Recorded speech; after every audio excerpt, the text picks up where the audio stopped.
Hello, Global Theater. My name is Jerry Fialka. Today is December 29, 2021.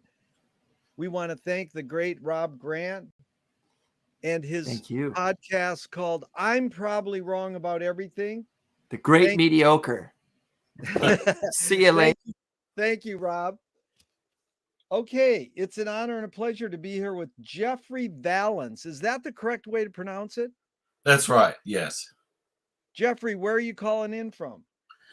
I'm calling in from the West San Fernando Valley. Well, how cool. It's an honor and a pleasure. I've been following your art and loving what you've done for many years. It's inspired me deeply. The Thank you. first question is, yes, indeed, I'm sincere. Um, the first question, Jeffrey, is what is the best thing for a human being? Oh God, the best thing for a human being.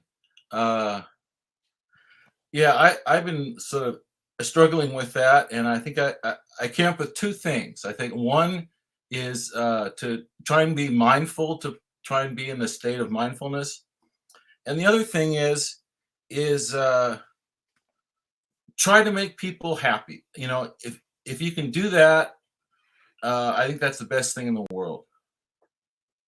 I like that. I agree with you 100% on both of them. Great. What's your favorite form of information, how it comes into you? Oh, it has changed over the years. You know, I used to be a mail artist, so I used to love the mail and everything about it, postmarks and the stamps and all that stuff. But of course, we've gone past that now, uh, and I have to admit, but I do a lot of things on Facebook, and I have all these groups. Like I don't know how many groups there are. There could be like 100 different ones, just with insane names that that hardly mean anything, and then people join, and I sort of keep this whole thing up. So it's kind of like art, and I think I see it as a extension of that mail art, so if it's digital. I like that. I participated in mail art too. Loved the idea that, for 5 cents or a dime, you could make art and have it go through the mail. And what an amazing art form. That was really great. And why do you think humans collect or gather information? uh well, I think like every day of your life you're trying to perfect your life, and whatever information you can get somehow helps. And I used to do the strangest things to collect information. Like when I was in college, I took all the ag classes. So I took a class in like dairy cows and sheep, and you learned all this information, and you would think it would never come in handy, but someday it does. Yeah. And so if you learn everything, then everything you can, then you can use it at some point. Yeah. I've always been amazed that why the American education system hasn't taught home economics Right. to males and females. Like you got to cook and fix food the rest of your life. Car care, you're going to be trapped in a car the Yeah. rest of your life. Just simple things about car care and conflict resolution. And one person told me now they do teach conflict resolution. So I guess Yeah, it's we really need that. progressed a little. Is this need or want to collect information more innate in humans or more invented by humans? I don't even think it's invented by humans. I think it's invented by birds. Yeah. Uh, as birds make these nests and they collect shiny objects, usually of a certain color, then they arrange them in what's called a gallery. So I think it's very ancient, sort of pre-human idea to collect things, and especially similar things, and arrange them. It's beautiful. They asked Sun Ra, the great jazz shaman, you played with Fletcher Henderson. Were you influenced by him? He goes, no, I was influenced by the birds and the crickets. Yeah, perfect, perfect, and that's right too. Yeah. Do thoughts create emotions? Uh I think so. It's it's all tangled up. It's really hard for humans to figure that out. But Yeah.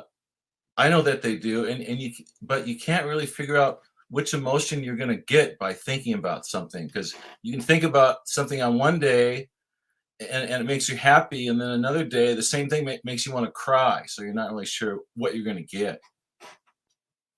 Beautiful. Is thinking more innate or more invented? Uh, I think it was the first step that made us human, because I think animals have a lot. I think animals are really smart, and I think they're really similar to us. We just don't understand their language.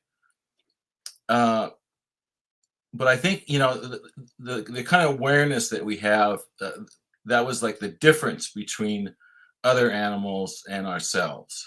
That one day when we figured out we're alive. Yeah. So fill in the blank, Jeffrey, please. I don't know what I think until I don't know what I think until I experience it somehow. yeah. Because a lot of times I'll have a concept or an idea, and I think that that's right, but I'm not sure.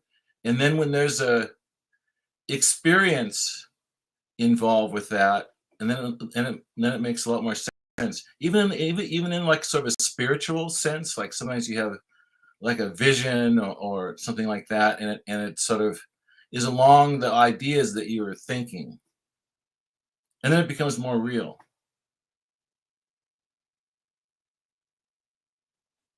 I think you froze there. Something froze. Uh, there we go. S- s- Here's something. Something's coming on. He's just Yeah. Sometimes this happens, so he'll have to leave and then come back on. Okay. Should I stay here or? Yeah, just stand by for a little bit, and I'll give him a call right now. Okay. I was listening though. That was really good. Thank you. The bit about the birds, I was like, okay, I like that answer. Yeah.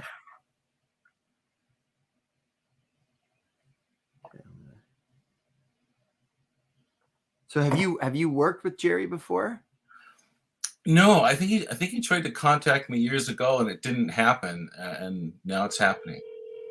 Beautiful. Things can happen in this climate where we're sticking home, right? Right.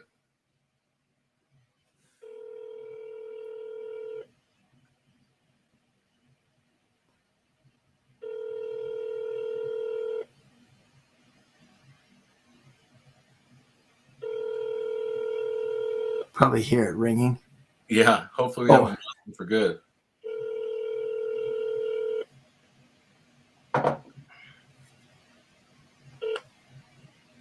Okay.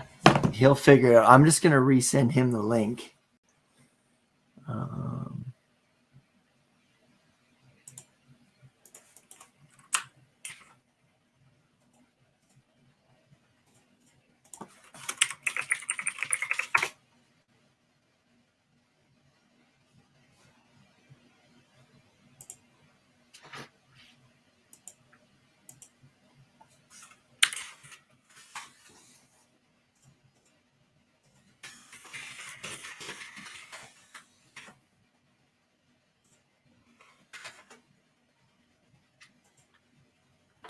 Just sent it out. Are you how are you for time? I'm fine. Yeah, I have the whole afternoon Okay. set aside for this because I wasn't sure how long it was going to go. When it's unhindered, it's usually about hour, 20 minutes. Yeah. So is that your painting behind you there? It's my wife's painting, and she does meat. Whoa. Paintings of meat. Of meat. That looks. I thought that was a seashell for a second. It looks like all kinds of different things. Yeah, that is really cool. So what's your? Oh, here I'm just gonna add him in there. All right, there he is. Sorry about that. My electricity went out due to Oh, these rains, I guess. So It's yeah, okay. We yeah, were I'm talking glad, about art. yeah, Back at Rob. I'm so glad you picked up on it. So that was this first moment in our almost a year of doing these where that happened, Jeffrey. And thank God Rob is on top of it because that was a good move. We'll hopefully bring him in a little later. And bef- if you want to go ahead, resolve. before I leave, Yeah. Jerry, what do you think the picture is of behind him? You got to get. Oh, that looks like some sort of muscle structure. Not sure, or exactly. muscle Yeah, structure or flower. Yeah, yeah. It's raw meat, and it's my wife's painting, Vicki Reynolds. She paints beautiful. raw meat. What a great theme. Well, let's carry It's on. We're gonna get to art, and I'm glad that Rob. yeah, It was like one of those old time movies where the car crashed, yeah. and they quickly cut to something else. Thank you, Rob, for filling in. So, anyways, you were talking about, I don't know what I think until I experience it. And I really appreciate that. Um, we're gonna stay on this thinking theme for a couple seconds, Yeah, and yeah. we're gonna get to art soon. Jeffrey, can humans think without language? I think so, and I really wonder about that. You know, I wonder about the subconscious and the language of dreams, and uh, I think there's like so many layers to dreaming. Is it's not just the dream that we know, but I think there's like other ones where people astral travel, or maybe they uh, meet with spirits, or go on a shaman's journey, and I think they're all related somehow to dreaming. They're different stages of dreaming. So I think in that there, it doesn't necessarily need language. That's good. Chomsky talks about how language is more than just words. It's a tradition, it's culture. I'm curious, Jeffrey, when language doesn't work for you, when language breaks down, what do you do? uh, I've always had that problem, and I've had a problem with language because when I was a kid I was dyslexic, and I had a stutter, and you can hear it sometimes a little bit. And of course, I couldn't read time. I could not add numbers, could not spell or write. So I had to battle with that all the time. And I think what I did is somehow I rewired my brain around that problem, and that's what made me into an artist, because I had to rethink everything. It's really good. You pretty much answered one of my key questions that comes about 80 minutes into the interview, but we'll get back to that. In your observations of humans, I know it's both and it depends. Are humans more thinking beings or more feeling beings? From what I've seen lately, it seems like they're more feeling beings. It's like I don't know. I'm thinking about political leaders, that will sort of tell them anything and they'll do it, and they won't really think about it. Yeah. So I feel like, a large portion of the population is not thinking very much, or if they think, I don't know how they do it, because they just don't believe things that make rational sense. Yeah. These two questions are from Alan Turing, 1950. Is thinking a function of the soul? Uh, it seems to be, because if you think, okay, if we have a soul and then we die and we go somewhere, it's almost like that's the only thing you're left with, is like thinking, because you don't have a physical form. I mean, I don't know if that's true, but it just I think thinking and somehow the soul is more related than the physical body. Very interesting. In fact, Tim Leary talks about if you learn how to lucid dream, when your body dies, your mind keeps working for Mhm. 6 minutes, and you can direct where you want to go for Yeah, 6 minutes. You yeah, know, it's like, like you keep thinking, but your body like dead. And that's sort of like sounds like the soul, Tibetan Book of the Dead and all that. yeah, yeah. So the second Alan Turing question is, can machines think? Uh, Not yet. I don't think, Yeah. but I think that they can pick up our vibrations and actually changes how the machine works. Somehow gets our thoughts are broadcast into the circuitry and just changes it slightly. Yeah, you don't mean hardware, you mean software. Psychically, is that what you mean? Yeah, yeah, Psychic. yeah, Yeah. That's like when you talk to your car, you go, "Come on, car, you gotta start." And then it starts and you're like, "Yay." Is that what you mean? something like that. Somebody said it's like when you're working on the computer and you have a big project and you're trying to finish it. Right at the very end, when you're getting frustrated, all these all these problems come up, and that's Yeah. because you're sending that frustration energy into the machine, and it'll crash, and all these things will happen that usually never happen when you're rushing trying to get something done. Yeah. Do you more pursue happiness or more pursue meaning? They have to be connected. Yeah. If you go too much for either one, it doesn't work. Yeah, because like you go after meaning to be happy, I think. Yeah.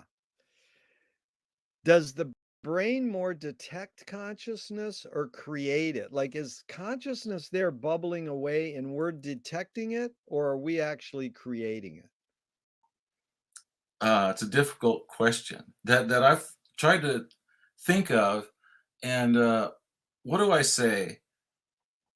Well, I don't really believe in these like in this like theory of positive thinking and some of these other things where you can just sort of wish for something and it just magically appears. I don't think that really happens because I know in my life, even before I heard of positive theory, I just wanted something so bad and I visioned it, envisioned it and so forth, and it didn't happen. Yeah. But I think something similar happens is like you can want something and the thing that you might get is exactly the opposite of that or is like a joke on that, but something does happen, but it's not exactly what you think. Right. What's faster, speed of light or speed of thought? Speed of thought, definitely. Yeah, it's like quantum. Yeah, there's no right or wrong answers to any of these questions, but that one you got right, thank God. So Audre Lorde, the poet, says you can't dismantle the master's house using the master's tools. Yvonne Rainer responded and said, you can if you expose the tools. What new tool do you suggest? And in this regard, just so you know, I put these cute quotes before some of the questions. You don't have to apply the quote to the question. You put the questions into the context you want. So what new tool do you suggest? Ah, I think it would somehow be a tool that would be connected to meditation. If we could sort of somehow do some uh, a higher level of meditation, so we could see reality clearer. I mean, maybe some people do that, like like Buddhist monks or so forth. But just to, I think we're always seeing reality in a fog, and if you could see it clearer, that would help. If you could somehow, go up the rungs of higher thinking. That's beautiful. Beautiful. I love that one. What do you worry about when you go to bed at night? Uh, what yeah, I think of the same thing all the time, it's, I was brought up in the school system and this culture, and it tells you all these things. It tells you all these things that you expect out of your life. You're gonna have the American dream, and you're gonna have this and that. So you're like set up, sort of working hard, trying to make these things happen, and then many times they don't, and then you're sort of you get mad, and you don't know where to turn. So I'm trying to think about just being happy with what comes your way. And you never know what's coming your way, but whatever comes your way, you deal with it. You make art with it. You run with it instead of, oh, it's another thing in the way. No, that's what you get. That is an amazing, that is almost, to me, power of positive thinking. So, I mean, that's like, again, a major theme in this whole interview. We'll come back around to that. That was really well put. Thank you. I appreciate how articulate you are and your brevity too, because you say the what you're feeling and then you're ready to move on to the next, because Right. you'll see a lot of these things will get flushed out as we carry on. So, Marshall McLuhan learned from Ezra Pound, the poet, that artists are the antenna of the race. They're broadcasting and detecting the hidden psychic effects of our inventions so that we can cope with them. So, Exactly. one invention you brought up is Facebook. There's a lot of people who like, I love Facebook, I hate Facebook, Mhm. but it's, we live in a Facebook world. Yeah. So it's, how are you going to cope with Facebook world? That's it. That's like, you're not going to escape it. Even if you Right. don't do Facebook, you live in a Facebook world. So there's hidden psychic effects to Facebook that we don't even detect. But artists are sort of broadcasting their hidden psychic effects. And the question that McLuhan came up with, which is what I'm asking you, is why do humans ignore the hidden psychic effects of our inventions, even though the artists are broadcasting them to them? Uh, Excellent question. Again, it's something that I've thought about a lot. Uh, I think a lot about artist creativity and why are artists creative and other people are not. And I think back and I look at like every idea that I've ever had, and some of them are so stupid. It's like the stupidest idea, and I discount them. But every idea I have, I will eventually see somebody do.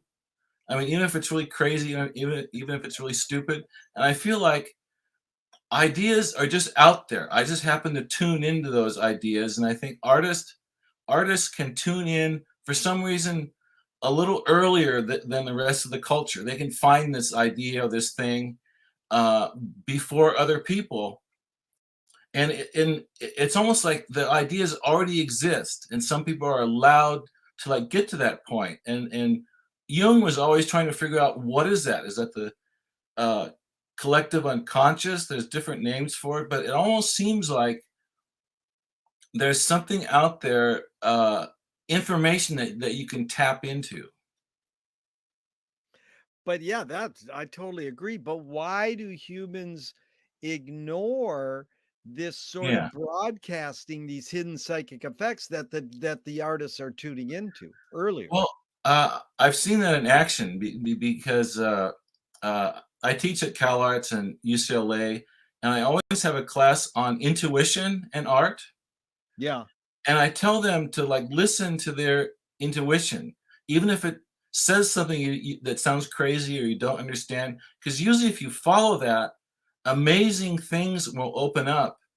And the reaction I had with some students is they were afraid of that or thought it was like, uh, some crazy, almost like witchcraft sort of thing. Uh, and they didn't want to learn how to follow their intuition, you know? Yeah, it's amazing. You really, we really have a common sensibility, because I like to say great art fucks your shit up and says, I can do that. So, it's like Love that. your blinky thing, it's like your chicken thing, it's like, "Yeah, I could do that." And then it's like, "What?" Or no, I love that better yet is you dress up like a janitor and go into the art museum Yeah, and put your art on the little, what do you call those little wall things where sockets. the wall sockets. Like, yeah, yeah, I could do that. Like, yeah, are you gonna go do it though? Yeah, So I love doing things like that, and then what I really love even more is like the follow up, because yeah. like you do one thing and then it's totally outrageous. Like for example, Blinky. It was like enough to bury Blinky, but then 10 years later, then I tried to see if I could have her exhumed, and just keep on pushing and pushing and pushing the idea as far as it can go. No, follow up is my two favorite words. I mean, that's the heads up to Rob Grant because that's why we persisted in doing these interviews online because his follow up is so dang good. But it is amazing. Follow up is so important because I think what you're doing with your students is examining intuition, and by even giving yourself as an example in your art is you got to have courage, Oh yeah, you got to be brave to follow your intuition you because have that's to go you have ahead. to jump into the unknown Yeah, and hope that you land on something. yeah. Because it goes to Frank Zappa's great question. Who are the brain police? He didn't say, Yeah, "Oh, the brain police are some evil corporation or capitalist, or the brain police are inside your head, is your yeah, intuition." yeah. He asked the question, "Who are?" So that you could jump off and try to figure out that if you wanted to, or invent a new question, like who are the Zoom police? Yeah, exactly. Do do artists have a moral obligation?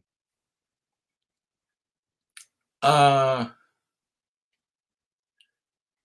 I think so, but I think sometimes people that make art that's too overtly political, I mean, they're trying to tell you a message, and if it's too clear, it doesn't make it into the mind. It's like a sign, and you almost have to trick people into believing new information by either way by making it funny or making it complex, and they have to think that they come across the idea on their own, and then you've got them. But if you're preaching, it doesn't work.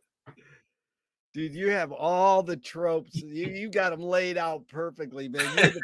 You're the perfect art teacher. So, yeah, that's like, it's almost the opposite, but Billy Wilder said, "Make the subtleties obvious." Yeah, yeah. So here's a statement by McLuhan, and basically he wasn't statement oriented or concept oriented. He was more percept. So again, it's more like a question, but you brought up experience right off the bat. He said everybody experiences far more than they understand. Yet it is experience rather than understanding that influences behavior. And I'm going to tell you how I feel, what he meant, and then you tell me what you feel. I think he's saying, like, if a kid comes in from the cold winter and their hands are freezing, the parent says, "Don't touch the stove, I'll burn your hand." Whereas what they to truly shape their behavior, they want to guide them in understanding the dynamics of heat. And they go, "You can get really close to the stove and warm those cold hands up, you know, and that you'll understand the dynamics of heat." So I think he's saying understanding should shape behavior, but experience is more dominant in shaping behavior. What do you think? I think it's totally true because if you make everything into a rule, you might want to be one of these people that breaks all the rules just for Yeah. the hell of it. But if you understand, like you said, how the dynamics work, then it's more likely that you'll make the correct choice. Yeah, then how do you explain John Waters said, "I rooted for the Wicked Witch of the West." Uh, well, that yeah, I e experienced that a lot, and this is how it happens. It's like when I have an art exhibition, usually there's one piece that the gallerist doesn't like. They said, "I just don't like this piece. I don't know if we should put it in the show." And I said, "That'll be the first one that sells." And it always does. You know what Jean Cocteau said? He said, "When you have your first art show and, your parents and your friends and your gallery owner and whatever, everybody says something about your art. Well, it's good, but this whatever criticism you get, take that and exploit it for the rest of your career." Exactly, yeah, and, like, make it seem that that was what you wanted, that's what you were trying to do. Yeah, It's like it's because that's what comes to you, yeah. that's what lands in your lap, so you run. It's like Pee Wee Herman, you mentioned Cal Arts. It's like Disney started Cal Arts so he could siphon the kids right into Yeah, creating right. Disneyland, and then Mike Kelly and Pee Wee Herman came up, and they went, "Uh-oh." And Pee Wee's great line would be, "I meant to do that." Yeah, exactly, exactly. Are you more afraid of old ideas or more afraid of new ideas? God, they're both scary. I mean, in certain ways, if you think of old ideas, uh you know, if they become boring, then I think it's a problem. And new ideas, uh, if they go too far, like if you're inventing something that might be like really dangerous if it got loose, that's a problem too. Yeah. Jeffrey, can you conjure up your earliest memory ever or one of them? Yeah, I think my earliest memory ever was I was a I I was a baby in a crib, and I was crying for my mother, and then she came in. I don't know how old I was, of course, because I was just an infant, but I don't even know if I was talking yet. Because all I could do is cry, for Yeah. everything. Is memory more a curse or more a blessing?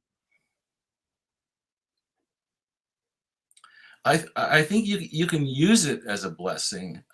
Writers, artists. I mean, that's that's their medium almost. That's like what you mine to write a story or to make a work. It's like all these experiences that you've had and everything that's happened, and it's very rich, I think.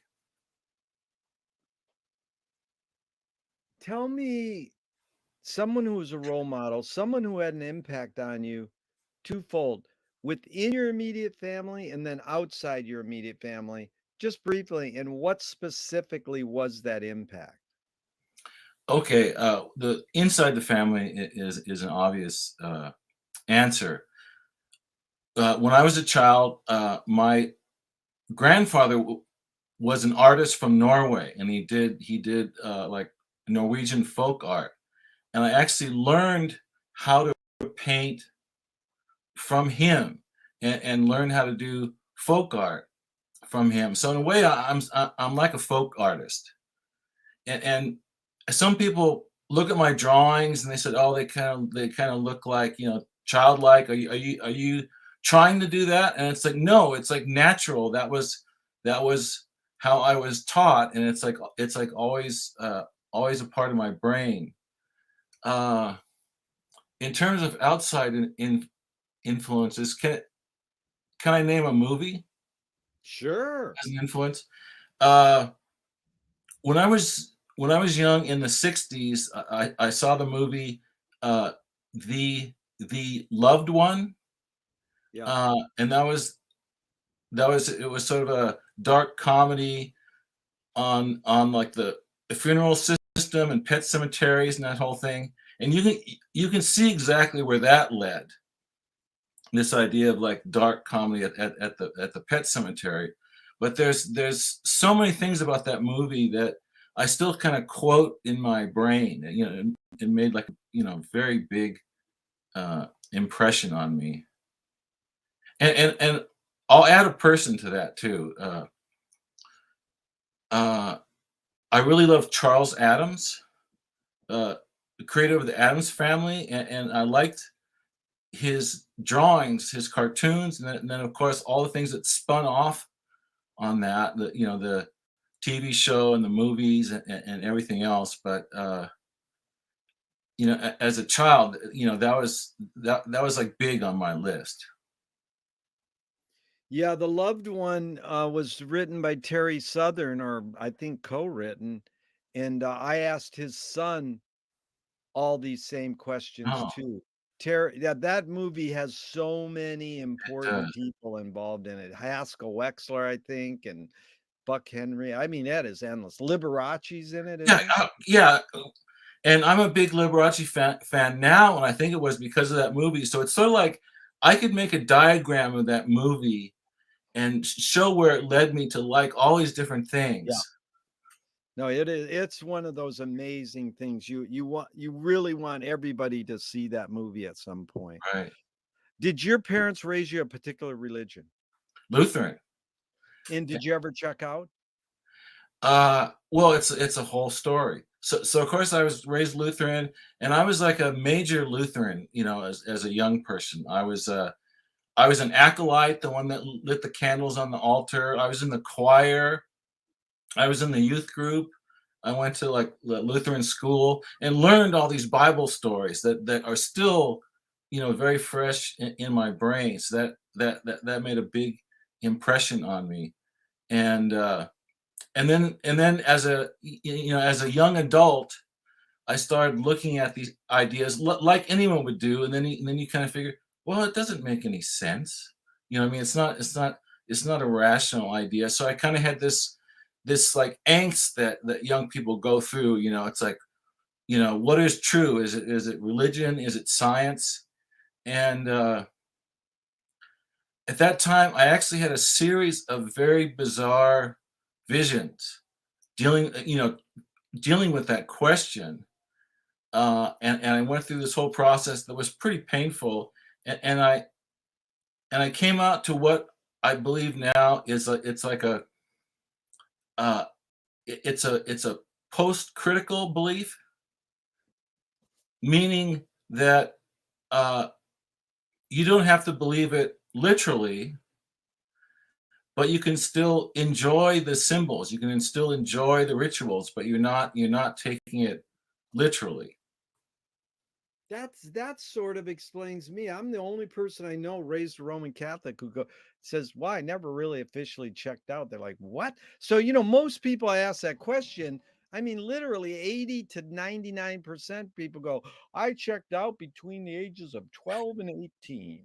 You know, and it's like, religion teaches you iconography, you Right. know, singing together, community, but most people wanna diss religion because it has services and disservices, and they let the disservices. So that's amazing. Do you pray? I think in my own way, it's more like having an argument with God. Not Nice. praying for things. I want this and that, or I kind of you know it's very natural. I don't go by any method or any Bible stories. It's just Yeah. it's like a conversation. Well, no, I like you changed the word from argue to conversation. It's 'cause you really anticipated beautifully, Jeffrey, the next question. If God exists, what do you want God to say to you after you die? uh, I think just well done. Whatever you Great. did, it was well done. Do evil people exist, or does evil use people as a vehicle? Uh, I've often wondered that, and you read in like the New Testament and the Old Testament about evil, and they've kind of personified that as a devil, as a creature, and but uh, I don't believe it's that exactly. It's I think in your mind you always have that choice in any situation. It's like, can I help someone or can I kick them while they're down? And I think that when you make that choice, you make a choice for good or for evil. It's beautiful. Bob Guccione Jr. said, the church invented the devil as a marketing tool.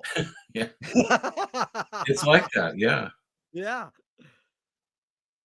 I'm going to ask you this question and start with a few modern thinkers' thoughts. It's, how do you advise someone to deal with an enemy? Alan Watts says, if you acknowledge your enemy, you empower them. Coppola stole from the mob and the samurais. Keep your friends close and your enemies closer. JFK said, forgive your enemy, but don't forget their name. And Fellini says, I need an enemy. So it's a lot of thoughts. The basic question is, how do you advise someone to deal with an enemy? But first, how would you respond to Alan Watts? If you acknowledge your enemy, you empower them. Uh, I think that's true, and I think that's part of my answer. Uh, I don't have very many enemies, so it's kind of hard for me to think of one. But I've had a few situations, and basically what I do, uh, if someone's a problem, is I try not to aggravate them. I try to in some way be totally neutral, so I don't become the target of their insanity, and It's good. that's worked. It's smart. And it really follows what Duchamp said, there's no solution because there's no problem. What do you think of that?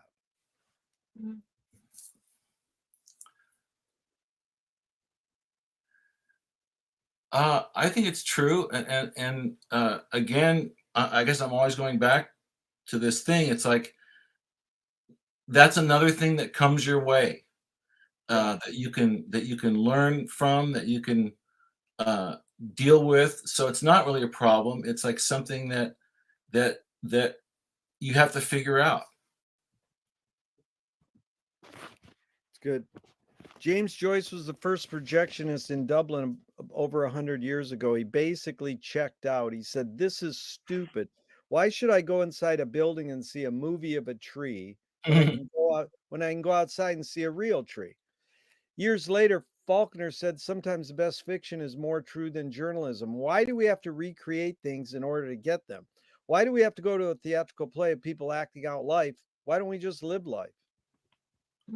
uh, Yeah, I kind of imagine that situation, people home at TV, and then what are they watching? They're watching another family at home, doing something, and it's like, yeah, why watch that? Uh, but movies, I mean, movies that get to the point of art, that's different because they can actually give you something. And again, you can learn from it. You can learn from a good movie, but you like can't learn from like a game show or reality TV because it's so base. But good films are like good art. Yeah, it's good. So, walk us through a little your path. You're you're inspired by your grandfather with this whole idea of drawing and painting. And at what point what's the tipping point where you go, that's what I am, that's what I'm going to do, that's my career, I'm going to be an artist? And then more so, when did you invent infiltration art? When did you start realizing that art can be beyond the canvas? And like back to Duchamp saying, it's a head trip, it's not just a retinal trip. Oh, I love that idea, retinal. I think Yeah. about that every day.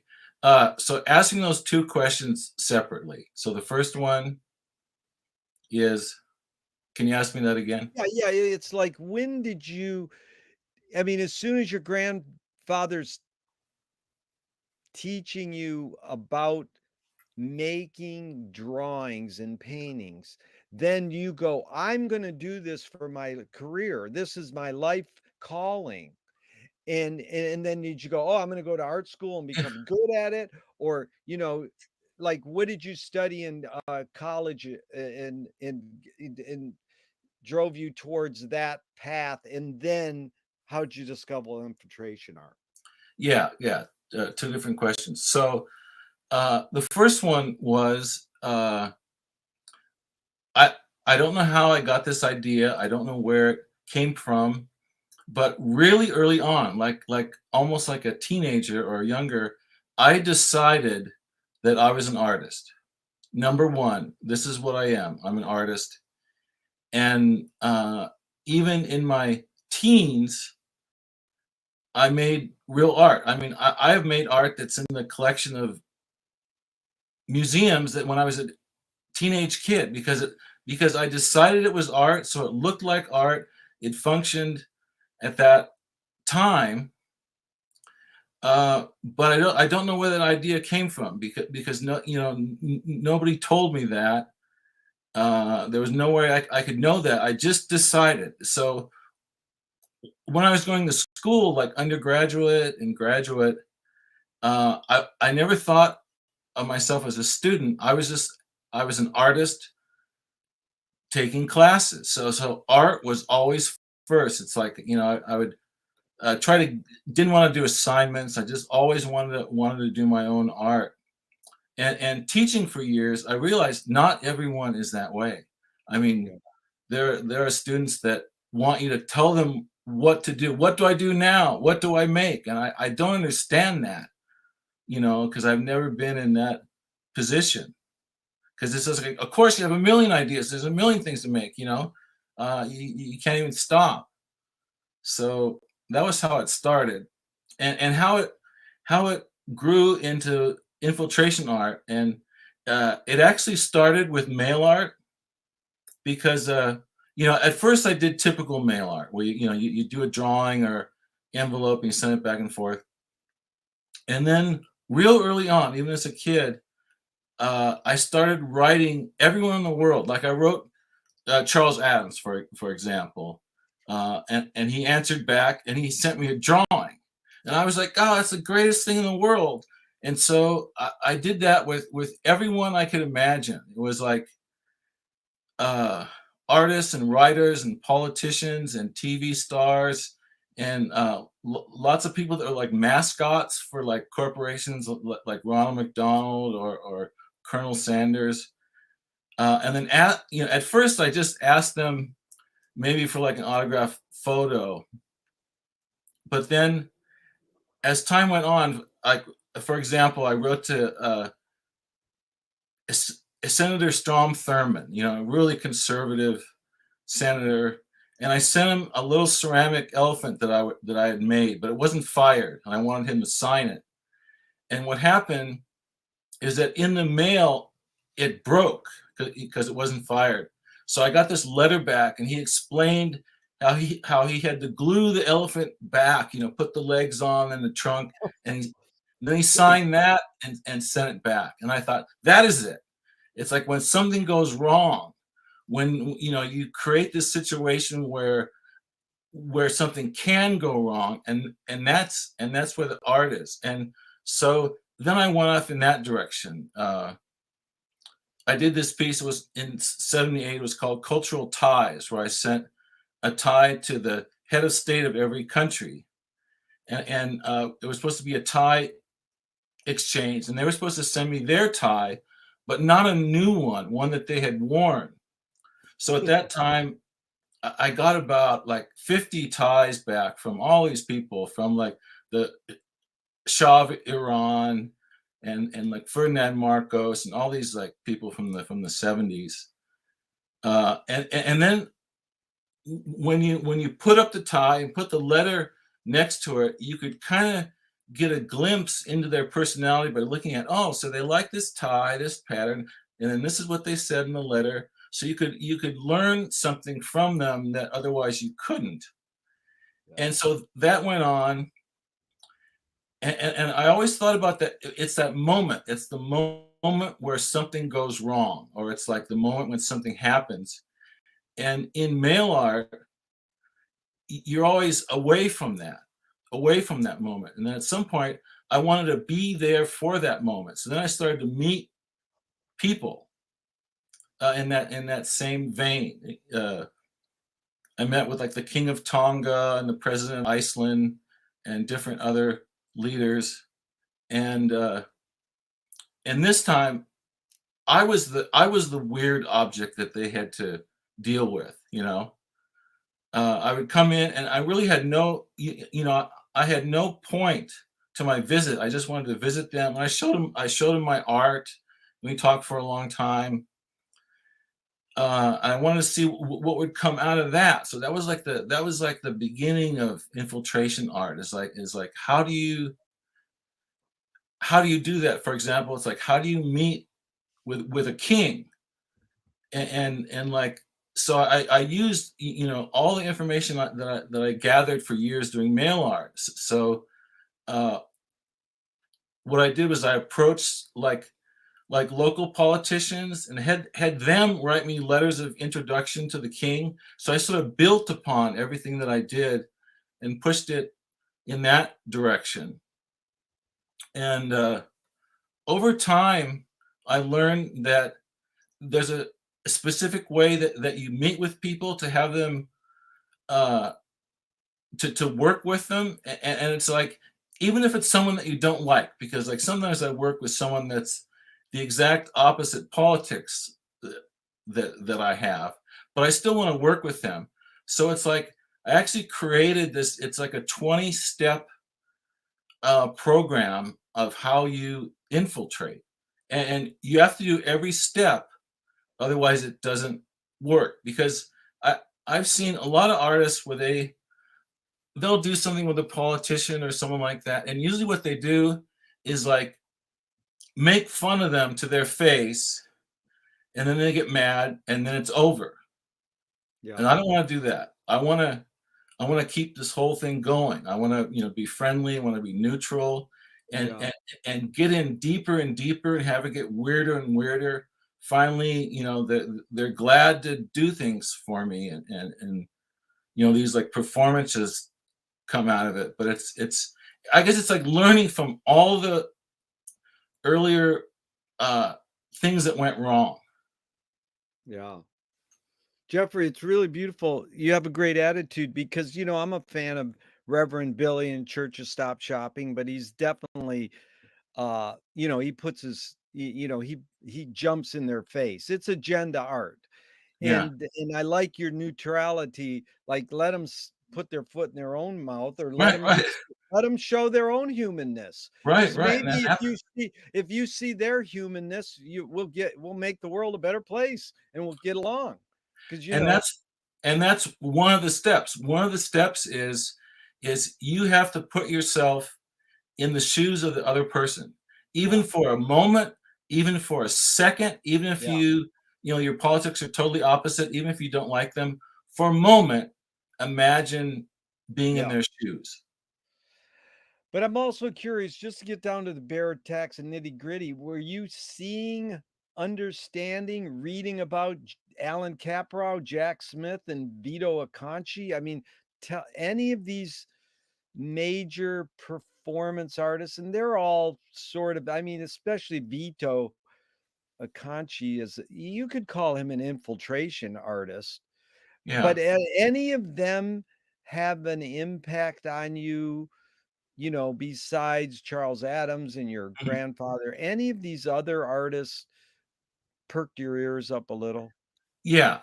Uh, when I went from Charles Adams to the contemporary art world, and this was like at the end of high school, the person that I found that totally opened up my brain was Chris Burden, Oh, yeah, there you and that go, was yeah. his early like shoot piece, Yeah. and those were so amazing.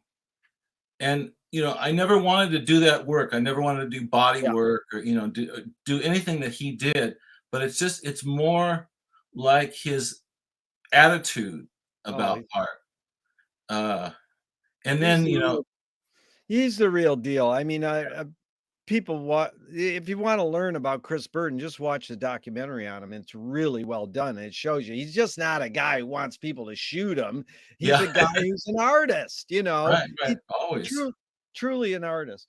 So, a screenwriting teacher told me great art is when you can clearly see the intention of the maker. Stanley Kubrick says the opposite. Great art is when you can clearly not see the intention of the maker. What role does intention play in your creative process? Uh, I sort of see that whole thing differently than that.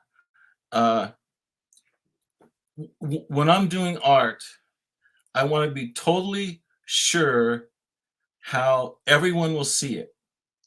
Like, someone will see it as funny, someone it'll make somebody mad, somebody will like it, and it goes up and down. There's, like, a spiritual aspect, and then there's, like, a prank aspect, and it's all involved in the same piece, and I see different people looking at it, and, like, some people just see it as a joke, and they can't see the other levels. They can't see the serious level. They can't see the spiritual level. They just think, "Oh, it's a stupid joke." Uh, but it happens enough where people see that all these things are happening at the same time, and they can see all the layers, and then you can watch other people seeing it at other certain layers. And I think sometimes people get trapped at a certain layer and they can't get above that. Trapped in comedy or whatever. And I I see art exactly like life because when you're in life, usually all these things happen simultaneously. There's something very upsetting, but also it's funny. Later it's always funny the bad things that happen, and there's a spiritual aspect. There's all these different things, and that's how life works. It has all these levels at once. So I try and do that in my art, put in all the levels, and people enter in on the level that they're at. Yeah, that's high aspirations, dude, because how can you figure out how every human is going to possibly react and then sort of survey? It's like Pascal, the great mathematician philosopher. He says, in order to understand anything, you have to know this end of the spectrum and that end and everything in between. And that sounds like your aspiration is try to anticipate the Exactly. entire spectrum. Yeah, and I can tell you like one example of that. I was invited to curate a show on Thomas Kincaid, Yeah. and of course, that was a show that everyone was going to hate because most art people don't like Thomas Kincaid. Yeah. So I thought, well, how do I do that? So like, what I did was do research on Thomas Kincaid, found out that he makes thousands of objects. He makes like coffee cups and grandfather clocks and toys and Christmas ornaments and furniture, coffee, thousands of things. So in this show, I got one example of everything that he makes, plus his original paintings. and I set them up into installations. So there was a living room, and everything in the living room was made by Thomas Kincaid. The lazy boy, the clock, the pillows, the comforters, everything's Thomas Kincaid. And then there was a bedroom, and then there was a chapel, a working chapel, and all these different installations. And I knew that people were going to come wanting to hate the show. So that was part of my idea. So what I wanted to do is I wanted to lay on Thomas Kincaid extra thick, have thousands of things, gaudy objects, but made like a modern art installation. And my goal was to have them hate it and walk out liking it. And that's exactly what happened. But you Wow. have to go through this whole process. You have to realize how they're coming in and give them what they need to see to get to the next level. Total environmental. And you were exploring it or wanting to expose his humanness. Oh yeah, He's just another human making art. And you got your highbrow aesthetic, and that's not art, blah, blah, blah. That was good. But back to what I call pratfall sort of trio. I'm curious your reaction to it. Is Buster Keaton yeah, exploited the pratfall to make money. And I mean, he started as a kid and spent his life hurting his body so he could get paid and he'd make you happy or laugh. Chris Burden exposed, he used his body almost like the pratfall to eventually make money or, to yeah, be an artist and to make his living. And then Jackass, the movie series, yeah, they purposely hurt their body to make a living. So it's an interesting sort of like trilogy of, you know, the great comedian, the great artist, and then people don't want to say Jackass is a great movie. yeah. But it is an interesting. What do you think of that sort of pattern I sort of just delineated? Any Love that. And I had this one experience where somebody asked me to curate a show about humor. Yeah. So first on my list was Chris Burden. Yeah. Second on my list was Bob Flanagan. Oh yeah, there you go. And because I think that Bob Flanagan was the funniest person on earth. Yeah. But both of these people have like humor, equal measures of humor and horror. And the people I was working with, they couldn't understand that that was humor. But I was trying to bring in what I thought was like the best humor. But but they didn't get it. They couldn't Yeah. understand that. They couldn't see that level, and I would see that right away. I mean, Chris Burden things. I mean, they're always kind of funny and gory too, but Yeah. there's a hidden humor in Chris Burden. Yeah. Yeah, that's interesting. And in this whole exposing humanness, McLuhan says everything we invent extends some humanness. So knife and fork extends our teeth. Clothing extends our skin. The shutter in a camera extends our eyelid. What does Blinky extend? You invented this chicken icon, or what would you call it? Blinky is a chicken alive. What would you call it? A medium. Um, Uh, I like the word icon. I mean, okay, let's call it. You invented Blinky. It's an icon. What humanness did it extend for you?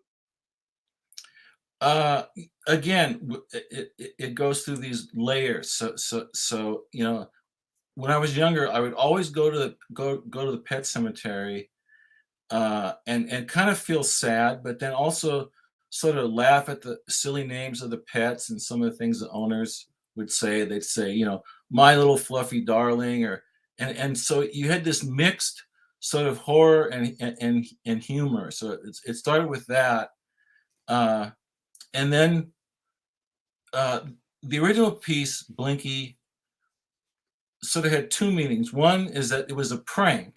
It was like, will they let me do this? I had no idea whether are they going to let you bury a piece of meat as a pet. That was one thing, but then also by doing that, uh, Blinky sort of became like she became the like the unknown soldier of like slaughtered animals. So she became sort of like the martyr that was separated out and not eaten but buried. Uh, and That's what does Blinky extend? The unknown soldier of what would of what?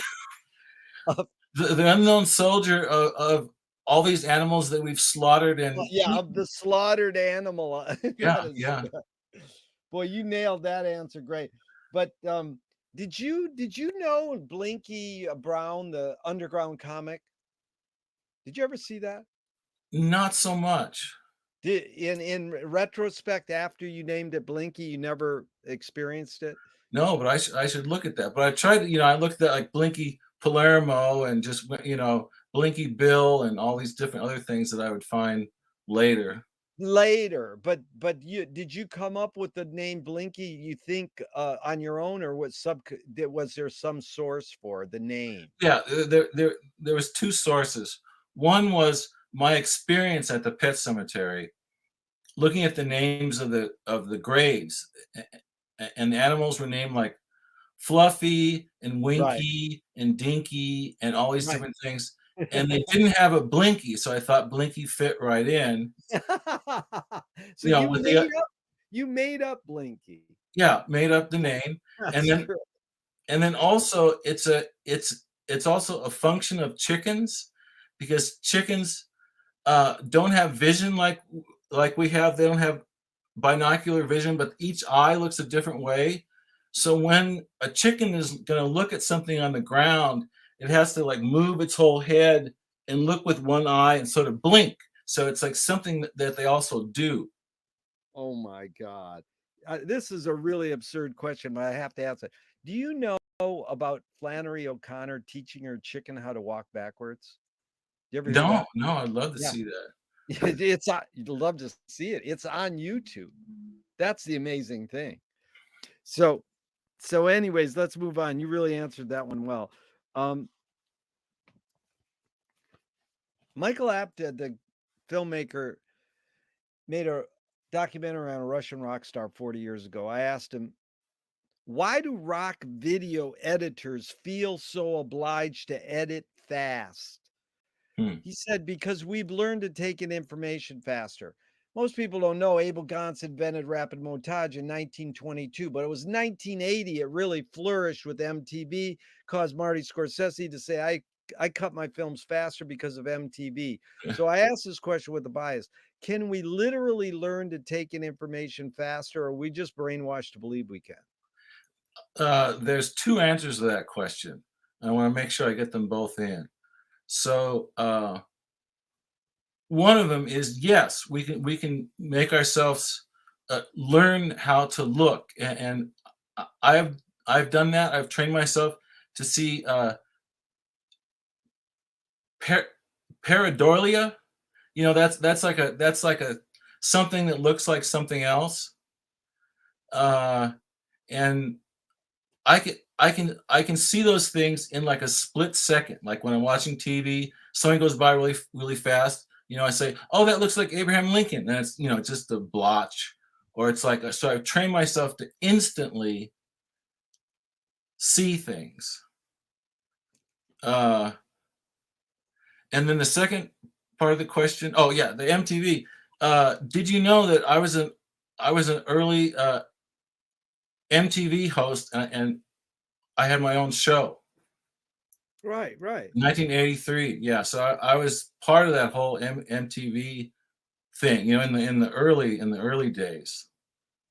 Right, but I'm just saying you think we can take so the hidden question is, and I mean that was an amazing time because we had Bruce Conner, one of the greatest experimental filmmakers in the world, making videos for Devo. I mean, it was really a moment when experimental art was being shown on TV.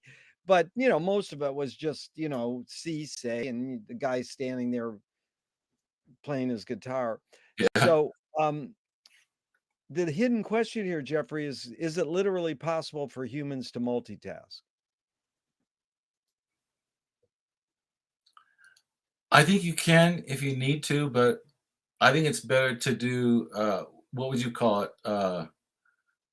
Single Yeah. tasking. And it's kind of what you do in like mindfulness is you clear all the shit out of your head so you can do one thing at a time. Yeah. Because I think we're multitasking now, even if we don't want to, because we have so many things happening. The phone's ringing, and Yeah. this is due, and all, yeah, information coming in from everywhere. So we have to multitask, but I think I don't know. It doesn't necessarily make for great thinking. You just have to. What was the motive of the cave artist? Your inclination, your guess, your hunch, not what Herzog or anthropologists say. I think they were making art. They were making great art, and they wanted that experience that you get with great art. Whether you're walking into like a postmodern installation, and you get that sort of you sort of get this awe and wonder. They were making that for themselves because they didn't have that anywhere. They didn't have TV. They didn't have movies. Maybe didn't even have writing, but they had art, and they just they made this amazing experience for themselves. And then later we can go back and say whatever it was, ritual, Yeah. or it was this and that. But number one, it was art first. It was Yeah. art giving them a, a, an amazing experience, just like a wonderment and awe.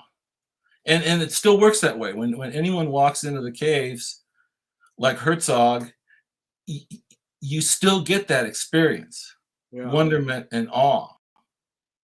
It's Really just well there. Really well put, because everybody goes ritual, magic, blah, blah, blah. But awe is different than ritual. Awe is like, what someone told me a couple weeks ago? I says, what was the motive of the cave artist? He said, to keep people in the cave.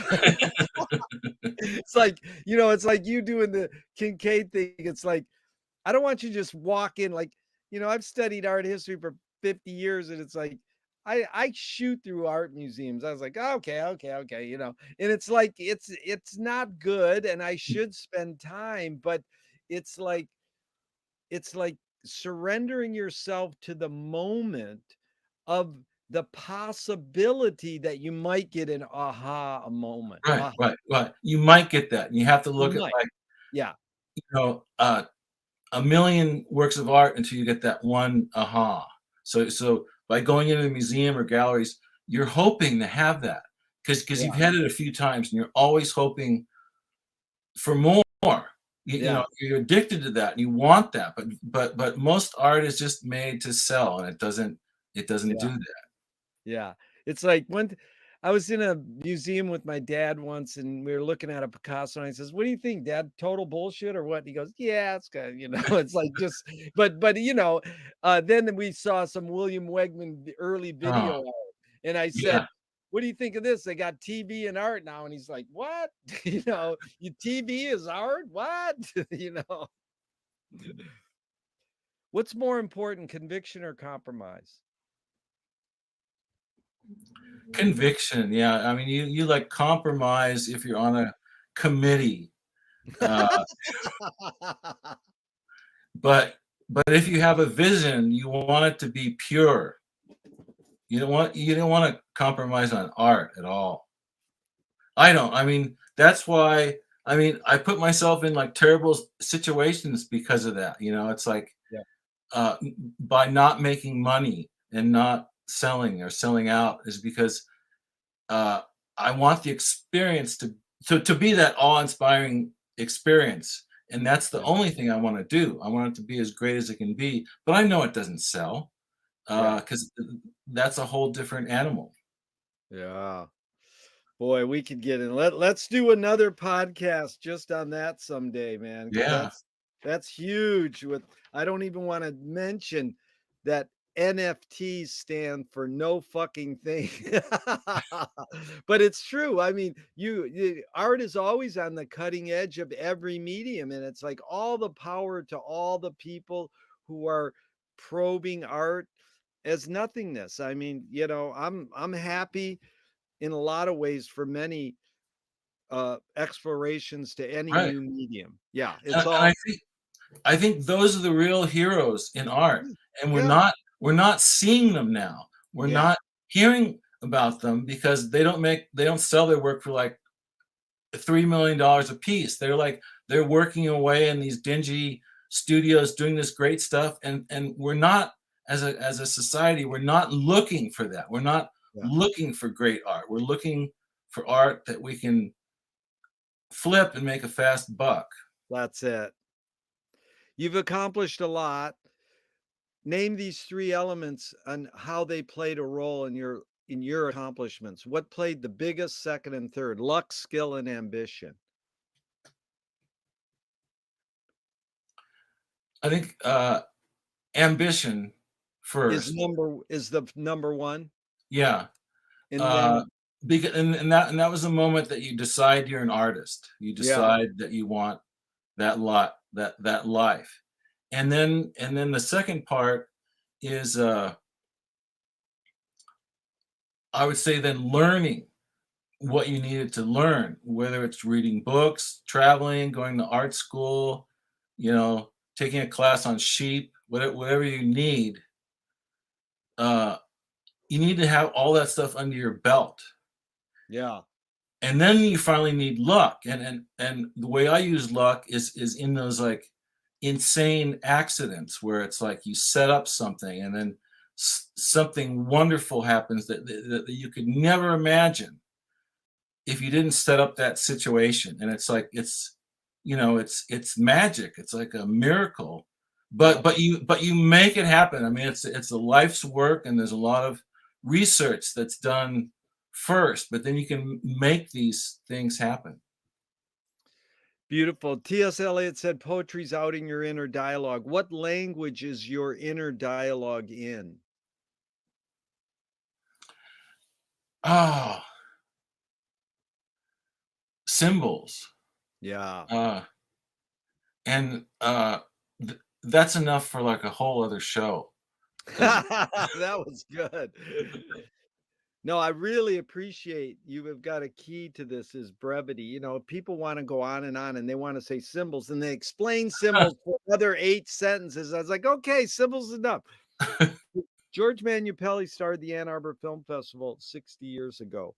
It's half the length of the medium. I mean, film's about 130 years old, and he's been showing experimental films for his mantra is ignore yourself. Jonas Mekas says there is no self-expression. And the great jazz pianist Cecil Taylor says I'm just a vehicle and this stuff yeah. just comes through me. So the question is both, and it depends, but just your hunch. Is art making more self-expression or more you're a vehicle for whatever culture or technology is dominant? Uh, I try to figure that out, and how I figure that out is I did this one piece in London where I hired 5 psychics to channel in a panel different famous dead artists. So you had uh, Leonardo and Duchamp and Jackson Pollock and Frida Kahlo and Van Gogh. So these they were channeling their spirits, and then it was like a regular art panel. You could ask them questions. That is brilliant. How'd it go? It was amazing. And the one part, my favorite part, was the part that I couldn't imagine. And then at the end, they all started to argue with each other on who was the best artist. And it just was. It was so good. So, and then that sort of led me into a different kind of spirituality, and it's not. I don't need to like believe what happened. You know what I mean? I don't Right. necessarily No, yeah, believe yeah, that was real, but it was something that happened, and so I mean, you could almost feel like as an artist, you're you're you're you're channeling yeah, something. yeah. It comes from somewhere, and you don't even know where that place is. But again, I think is you have to fine tune your mind to be ready to accept this information. It's beautiful. My friend hired a great psychic that the CIA uses, and or they asked they channeled Frank Zappa from the Oh, grave, great. and he said, so what does Edgar Varese think of your music? So you can see Frank walking down the hall in heaven, and he sees Edgar Varese's door, and he knocks on the door, and it's three possible things. It doesn't matter if you believe this at all. Yeah, It's the yeah, idea right. that Edgar Varese could go, "You fucking creep, get away from me, you ripped me off." Or he could say, "Hey, you did a pretty good job." Or he could say, "Frank, you did Yeah, great. You yeah. you used my influence well," so, or any variation on the theme. The hidden question of that question was, can art making be egoless?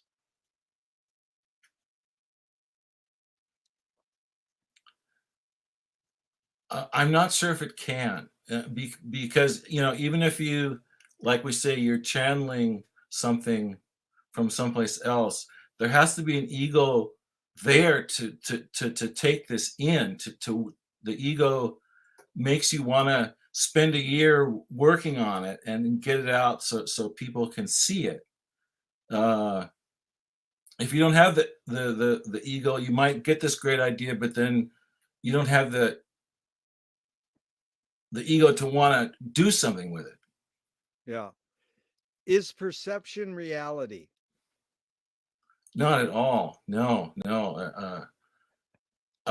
Well, if you will let me, I'm I think about Trump, and I think of this country is evenly divided, and when people look at Trump, they either see like a madman or they see a savior, and it all and it's hard for me to believe that they're seeing the same thing. I almost believe that they're seeing something different. Like if you believe something, you see it differently, and it's real apparent in this country right now because it's like I mean even like sort of born again Christians think like Trump is like a messiah figure, and like I see him sort of as like a crook, a swindler. I mean, every name in the book, and it's like, and I even question maybe I'm seeing it wrong. Maybe he really is the savior,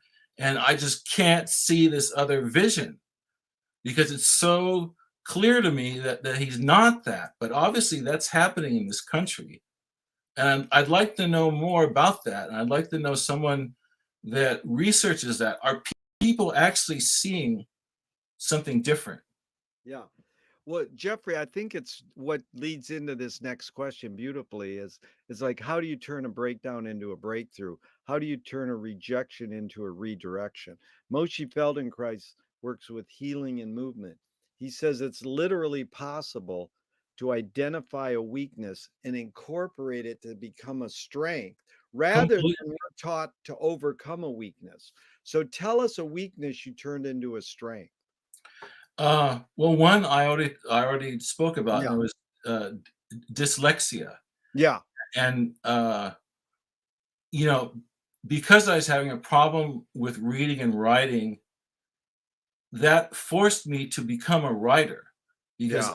I had to look at even now when I'm writing a word, I have to look at every single letter to get it right. So it's like there's a different intention uh, in my writing or a different process. And people like my writing, and maybe that's why, because it's like it's I don't know, it did not come naturally to me. I had to like force it to happen.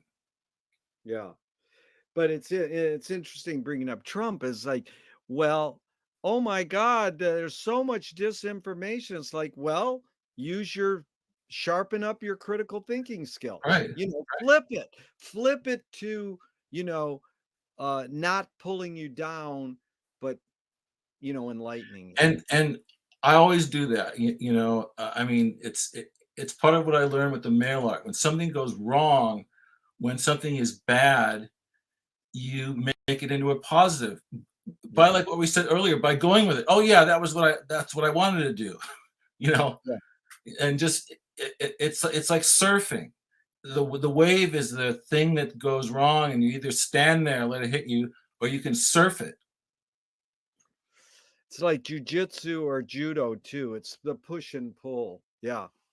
It's good. So I asked for 90 minutes and we're almost time's almost up. Can we go another 10 or 15 or you got to Sure. go? No, Okay. I'm here. Thank you. Why is it so difficult for humans to consider that life may be pointless? I'm not saying life is pointless. I'm saying why is it so difficult for humans to consider the possibility? In this age that we're in this pandemic, in this lockdown for like 2 years with seemingly no end, uh, for the first time in my life, a lot of reality seems pointless.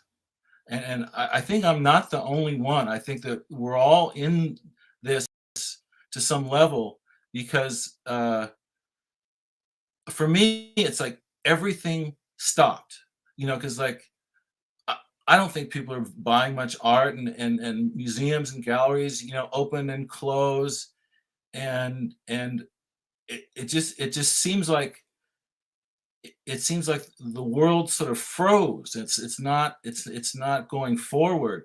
So it's real easy for the first time in my life to feel like, oh, it's just so pointless. I mean, and I think that we're sort of trapped in this sort of pandemic purgatory area. So I can clearly see that. Uh, but I do uh, what what I said I do is I still look for the incredible things that come my way, and then ride those, because things are still happening. Not maybe as much, not maybe as fast. But I think there have been some incredible things that have happened during the pandemic, but it's all very private, because we're not going to big openings or parties or get-togethers. We're all at home, uh, looking at the screen. Yeah. No, I've done live interactive events for 30, 40 years and these past 2 years my events are better on Zoom than they are live and people don't want to hear that. And I'm sorry, but people are more attentive. They're not spending all their time driving to get to the event, Yeah, parking. It's amazing. So I understand both ends because I've already had that for 30, 40 years.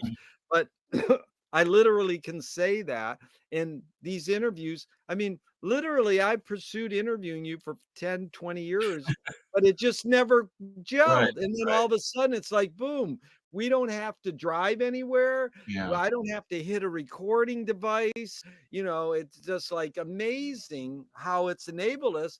And if me and you were in a room doing this, our eyes would wander. yeah, And, yeah. and it's an amazing way to put these reality tunnels on us. So Lewis Carroll said, I believe as many as 6 impossible things before breakfast. Have you believed in any impossible things lately?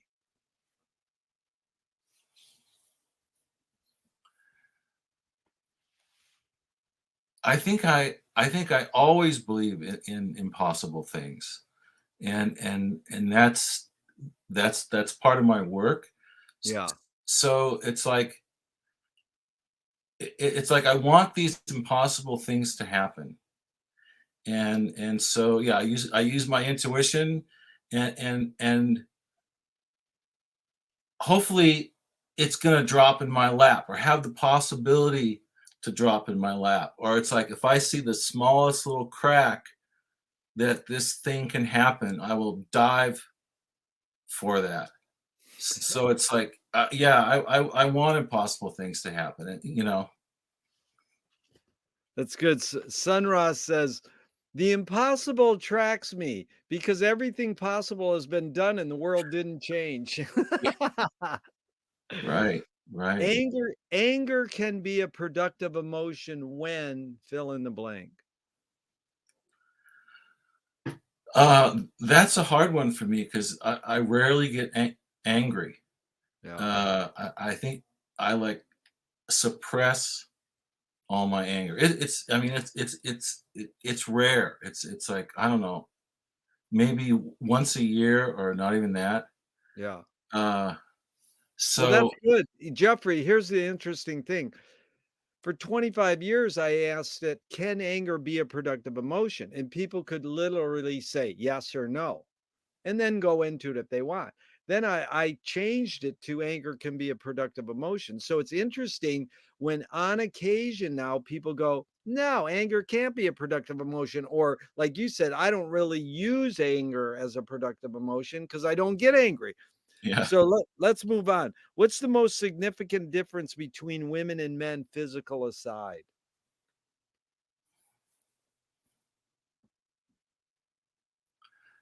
Well, I see it from a different angle, and lately I've been talking with my wife. We've been talking about Genesis and the Genesis story, uh, and how that really like uh, fucked over women. Like putting them in this. They're sinful, and they're the ones that ate the fruit, and then they're punished, and this whole thing. And somehow all these societies have built on that in the end has made a bigger difference between men and women, and I don't think that there has to be, but it's so Yeah. ingrained. I mean, I can think of my schooling too, where it's like the boys would play sports and the girls would do like home ec or something like Yeah. that, and but we have to get beyond that. No, it's a good answer, and it's one I'm always anxious to hear because about again every 80 to 90% of the answers are, well, women are emotional, men are linear, and that's fine. But I like when someone actually goes, there is no difference. you know, and so you create what you resist. This is a saying that Bob Goldthwait, the comedian, morphed into, "You are what you hate." James Joyce said, "It's a curious thing that your mind is super saturated with the religion in which you say you disbelieve." And Louis Buñuel nailed it. He said, "Thank God I'm an atheist." So this idea, I'm just curious your feelings. I'm not saying you, but one creates what one resists. You create what you resist. What do you think of that idea? uh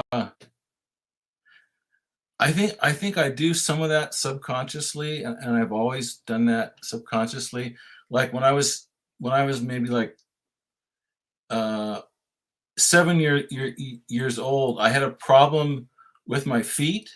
For some reason, they were like tilting the wrong way, so they would have me wear these like orthopedic shoes, Yeah. and they were like Frankenstein shoes. They're big, clunky, black, huge, tromping around, and I hated those things because it made me different from other kids and so forth. But then later, I thought that was like the greatest fashion statement. So I started to purposefully wear these big clunky shoes, and then all of a sudden it was a fad, and people, that it actually happened. And then I saw other people wearing them, and then I thought, well, time to go someplace else. Jeffrey, can you forget to die? I hope so. I mean, I think of all the ways to die, and I think, if you could die in your sleep, and if you could die while you're dreaming.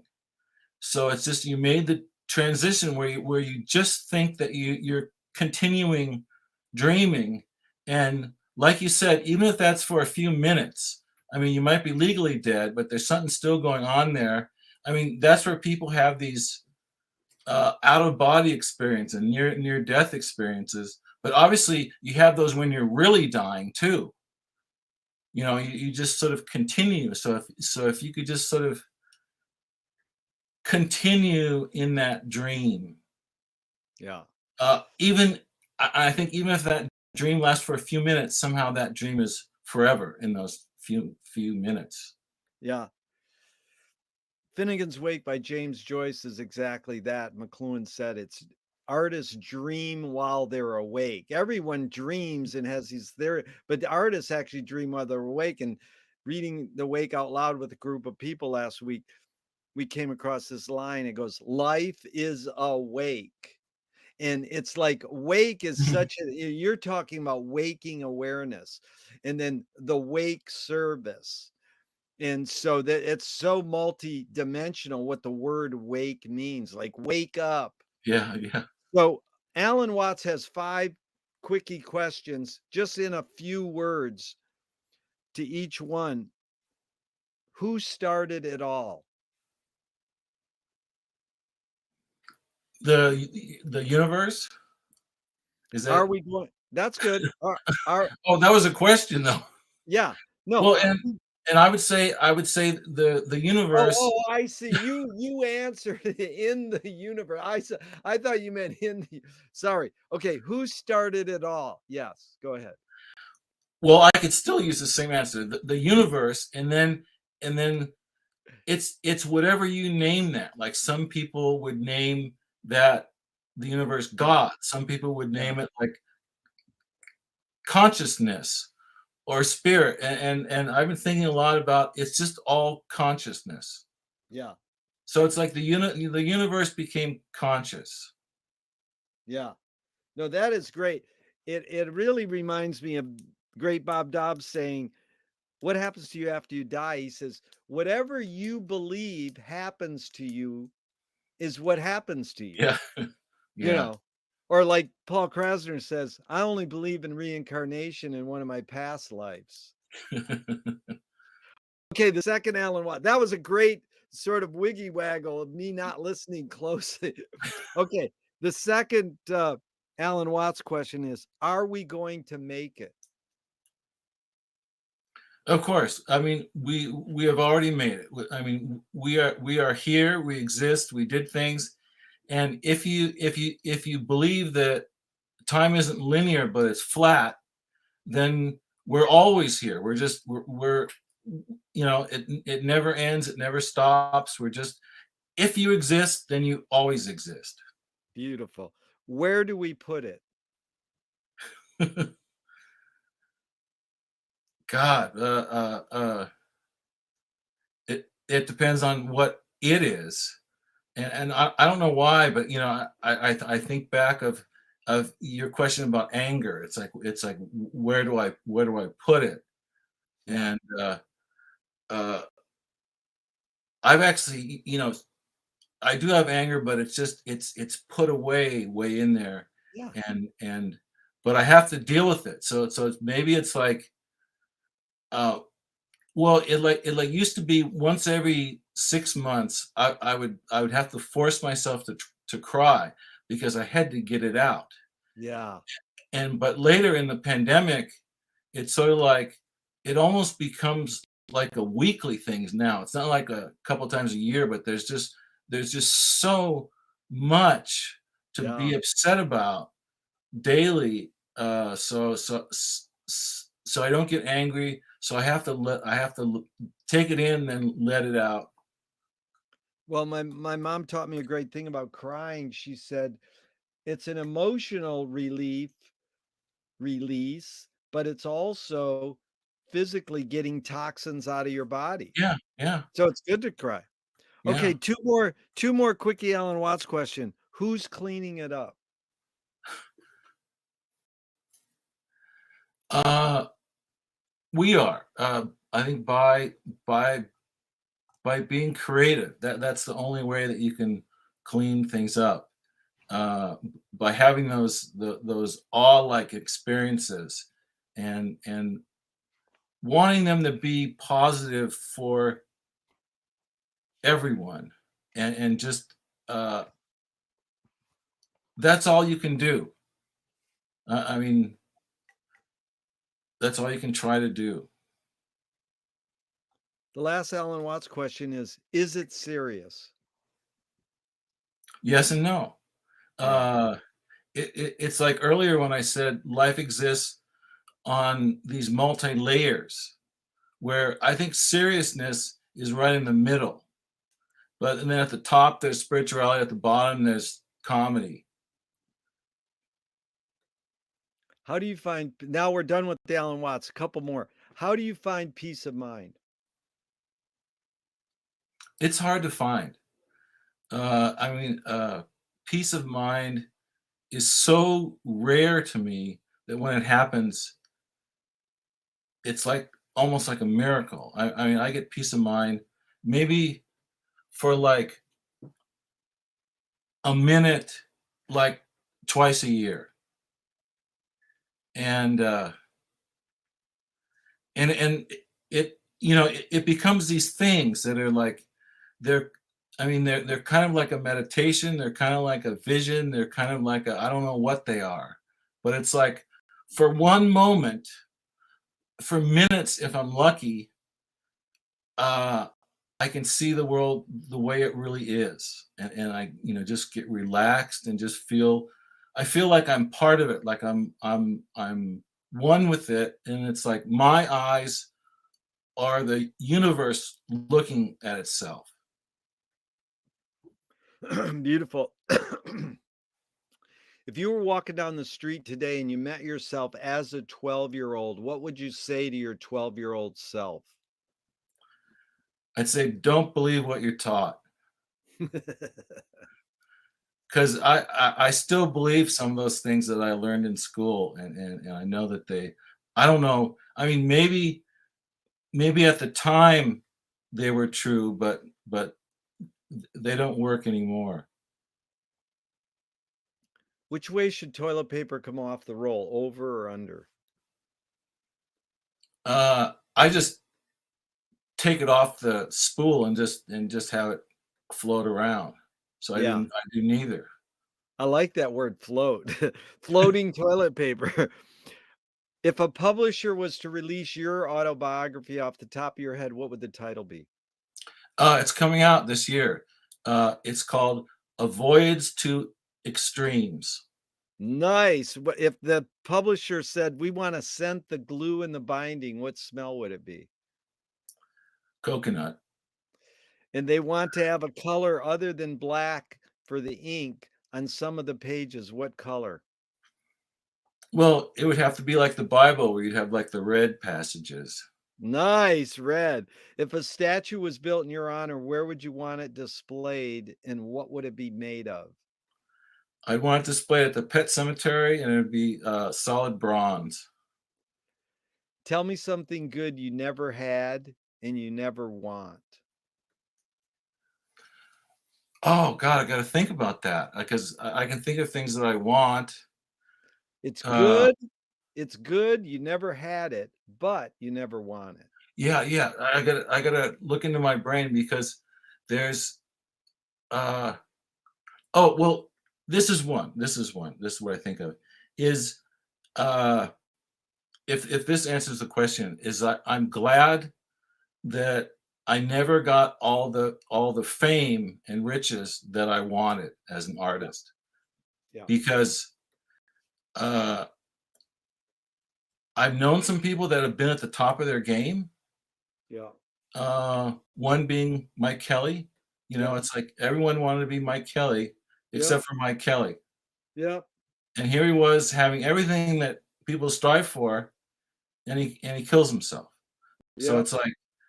it's like and I know other people like that are tremendously Yeah. famous and wealthy, and then they die young by some awful means. So it's like, yeah, it's like the last thing you want is like fame and money, because Yeah. it's No, it's a hard one to deal with. it's amazing. The answer I get the most are fame, money, and heroin. And I asked all, I asked all these questions to Mike 10 years apart, Oh, twice.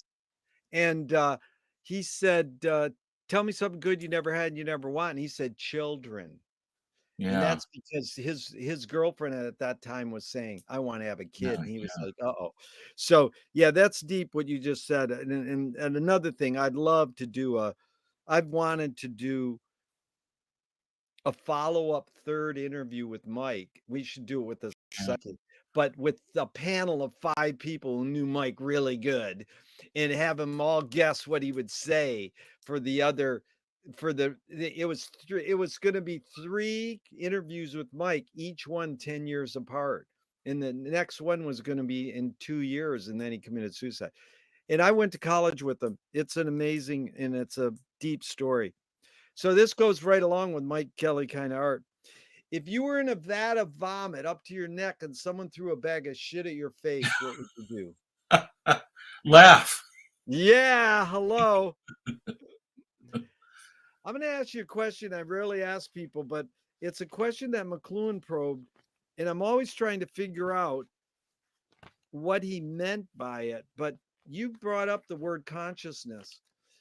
And he didn't answer the question. He just asked a question. He says, "How about technologies as the collective unconscious and art as the collective unconsciousness?" So it's you're separating art and technology. So we know art is this and technologies are, well, I can use a pencil or a paintbrush to create the art. So he's separating them with the word conscious and consciousness. So, any thoughts on this? I'll repeat it one more time. How about technologies as the collective unconscious and art as the collective unconsciousness? I can just tell you how I use that as a tool. Yeah. Uh, I do a lot of writing about different things, and usually I'm doing a lot of research. I read a lot of books. I travel, and make these stories, and usually I will add one thing in that I just make up. Along with all this real information, I want to just like throw like a monkey wrench into the whole thing. So I make up some absurd thing, and then what always happens is I find out by looking on the internet, searching. It's like I find in the end that what I made up was not made up. I was trying to make the most ridiculous thing I could possibly come up with, you know, and put it in there almost as a gag. And then I find out that it's real, but I never could know that unless I, spend hours going down the rabbit hole, and then I'll find a quote, or you know what I mean. I'll find it that this thing actually did happen. So it's like it's really hard to even make something up. Yeah. I mean, the most absurd thing you can think of, has probably been done many times or will be done. Yeah. No, it's a beautiful thing what you just described because it is the essence of Finnegan's Wake. Finnegan's Wake is about everything that ever happened and ever will happen. And it's an unreadable book, but it's basically, I always say Joyce invented NFTs and Zoom and disguised it as a book. So, you get, I'm going to be selling art and it doesn't exist. And you're like, did you make that up? He's like, no, that was already in Finnegan's Wake in Right, 1939. Don't worry, right. dude. That was really well put. Thank And you. just like about three more and we're out of here. What a pleasure, Jeffrey. This has been truly enlightening for me. So Joseph Boyce said, make the secrets productive. Lou Welsh, beat poet, Adman said, guard the secrets, but constantly reveal them. Thornton Wilder nailed it. He said, art is confession. Art is the secret told, but art is not only the desire to tell one's secret, it's the desire to tell it and hide it at the same time. You've laid your cards on the table for over 90 minutes. I'm not insinuating you haven't answered this, but what's it really all about for you? Well, first I want to, make a comment to what you just said, and Yeah, go ahead. another thing, mostly in writing, but sometimes in visual art too. But when just like I put in the one thing that's fake, along with that, I'll put in the one thing that's embarrassingly true, or like almost like a fault of myself. But you put it in this situation where it looks false, like you tell the truth, but you disguise it, and then by telling the truth, they'll never believe it. And then the follow up would be what? What direction you want me to go with that? Well, no, that was pretty heavy. Yeah. But let's just go on that for a second.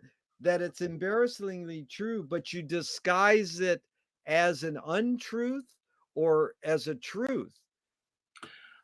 I disguise it as a truth, but they'll never believe it because of the context that it's in. It's in Because of some the context. weird story or something, or like a off the But cuff it's not remark. believable. Yeah, but Yeah, it's not. Yeah, because that's the word lie is in the middle of believe. It's not believable. It yeah, sounds like bullshit, but right, it's right, so true. Yeah, yeah, yeah. That's Picasso said. Art is a lie that tells the truth. But but McLuhan really nailed it. He said, "A half a truth is still a lot of a truth."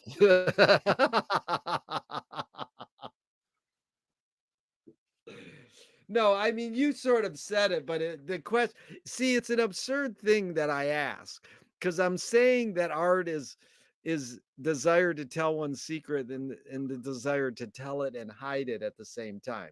And yeah, then I go, what's it really all about for you? So I'm asking the person to tell me, yeah, a secret that they don't really tell. So I yeah. never honed this question to really get at what I'm see you understood the context of the quote Right. because the question's stupid, really. Like, what's it really all about? Well, you just told me what it's really all about for you in the last 90 minutes. Uh, I think I can say something more Yeah, uh, about what I mean. I'm talking about my work now, and my work is my life. It's like what it's really all about is to deal with everything that we've talked about yeah, and to make art that will touch people in a profound way, hopefully, even with laughter, even yeah, in a spiritual way, yeah, and and through that they can arrive at something. They can arrive at they can take a voyage. They can go through yeah, these layers and hopefully arrive at a higher spot. It's like learning to use your intuition. It's like showing them how if they don't believe, and saying saying all these ridiculous things that magic can happen and miracles can happen, and they're always hilarious. Uh, I think that's where the marvels happen is really through the humor of the universe. yeah. Yeah, Gurdjieff said laughter is the reconciliation of yes and no, but you're really touching on what the symbolist poetry did. The people did is you don't. Mallarmé says you don't produce the product. You produce the effect. It doesn't matter what. Right, right. It's not really what you say. It's yeah, it's the effect. It's like so. Just a couple more. What's the healthiest cultural shift you see developing today? Uh, I think that's an obvious one that we've been working on in this country for like over 100 years is to show that everyone is equal in this country, in this world, uh, whatever they are, Yeah. whatever gender, whatever race, whatever religion, even people you don't like, you know, we're all human, we're all equal, and that seems like an easy thing to do, but obviously it's not. I mean, there's riots and shootings and all these things, politicians getting involved. So it's not an easy thing at all. We've been working on this for so long, Yeah. but it's good to see. I really feel like you can see some push forward in that. Yep. I agree, and I think there is an awareness shift that the youth can. What gives you the most optimism? Uh, I I was thinking, because I don't teach all the time, but I do teach, and this was like a couple of years ago, and I'm thinking, why aren't the kids really mad at this society for what it's doing to their future in terms of the environment, in terms of the racial problems, in terms of everything. How come they aren't mad and out there marching? And now they are. So that's one good thing. That is great. I know we were talking about it yesterday with Julie Rico. I interviewed her with all these questions, and we brought up Black Lives Matter. And I was like, when I went on the Black Lives Matter protest in Venice, it was all young white yuppies, and I was like, "This is still fucking cool." And then Yeah, the cops on Lincoln Boulevard were stopping traffic so that we could protest inequality for Black people. yeah, I says, "Is this for real?" You know.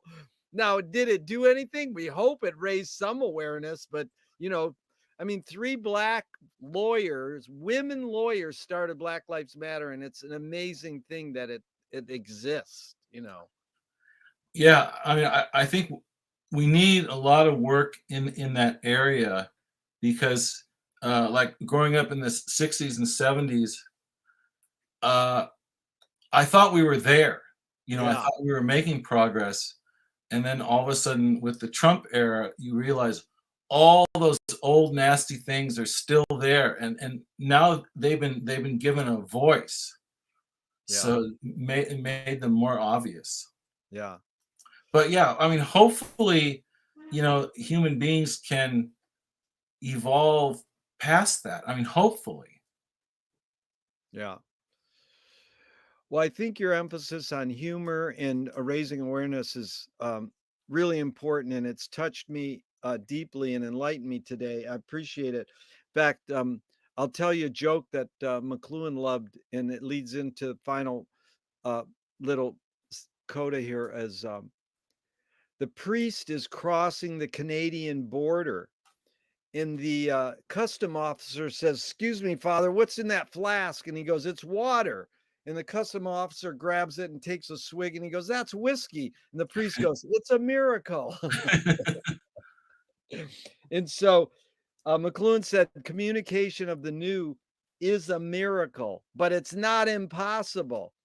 So I think you've really communicated a lot of newness to me today, Jeffrey. Thank And you. so I really thank you so much. And I hope that we can meet again in this Zoom situation and hire a psychic to interview Mike Kelly and talk about selling out in the art world and a million other subjects. It's really been and especially when your Sounds book comes great. out, keep Yeah. me posted. I would love to review your book Okay. for our local newspaper. It's called the Venice Beachhead, and I really am totally honored that you blessed us with your time today. Thank you so much. Thank you. Thank you. All right. All right, over and out.